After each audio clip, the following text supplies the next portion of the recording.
En este mundo se habla de miles de historias sobre fantasmas, duendes, apariciones, brujas y otros seres del folclore paranormal. Casi daría por hecho que en muchos pueblos hasta hoy en día se dan casos de personas que han tenido algún tipo de encuentro con un nahual, de los cuales también se cuentan muchas historias, tal y como esta que les voy a relatar. Me crié en un pueblo pequeño donde las leyendas abundan. Por las tardes, en aquellas épocas los vecinos se reunían para convivir un poco, nosotros de niños jugábamos mientras ellos contaban innumerables historias. Entre tantas pláticas no faltaba quien sacara el tema de terror que hacía que a varios chamacos nos llamara la atención, sin importar que nos pusiera la piel de gallina como se dice por allá. Recuerdo una leyenda que a pesar del tiempo, aún logra asustarme, a tal grado que ha hecho cuestionarme y por las noches cuando camino solo. Lo único que me viene a la mente es esa historia. En esa ocasión le tocó el turno a mi mamá de contar algún relato y de miedo y esto fue lo que dijo. Cuando yo estaba más chica, apenas estaba en construcción la casa, mi papá hizo su taller de puros carricitos y ese taller quedaba retirado de la casa, sin embargo, desde la cocina podíamos ver con claridad la actividad en su taller donde mi papá se encontraba trabajando hasta altas horas de la noche.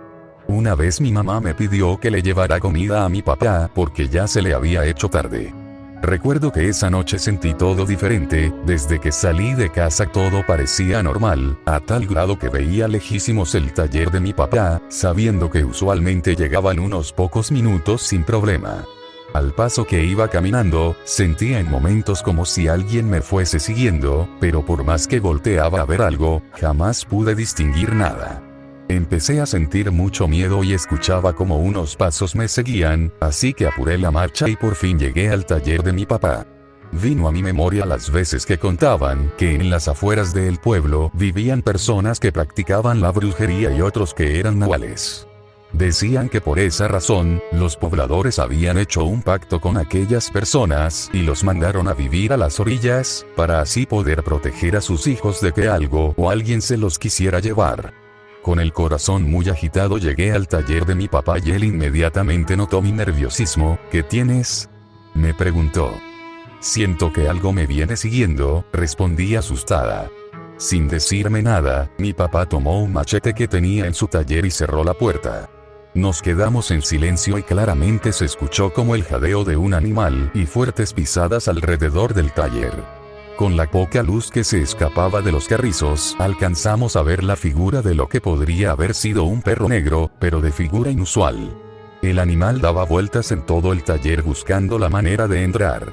Al ver la actitud de aquella bestia, mi papá me dijo que me pusiera debajo de una mesa que tenía en su taller y que no me moviera, ya que eso no era un perro, se trataba de un temible nahual. Al voltear mi padre hacia la ventana del taller notó que a lo lejos, la puerta de la casa se encontraba abierta. Nuevamente giró su cabeza hacia donde estaba aquel perro, el cual trataba de mirarlo, y por las rendijas del carrizo se podían distinguir el inusual brillo de sus ojos. Como si aquel animal adivinara el pensamiento de mi padre, se dirigió a nuestra casa. Asustado de que ahí sí pudiera entrar, mi padre intentó seguirlo con el machete, pero a punto de alcanzarlo, aquel perro se esfumó ante sus ojos. Mi padre regresó por mí y nos fuimos juntos a la casa. Fue al día siguiente cuando con la luz del sol logramos distinguir en la tierra las huellas de aquella extraña bestia, unas huellas que no eran de un animal común.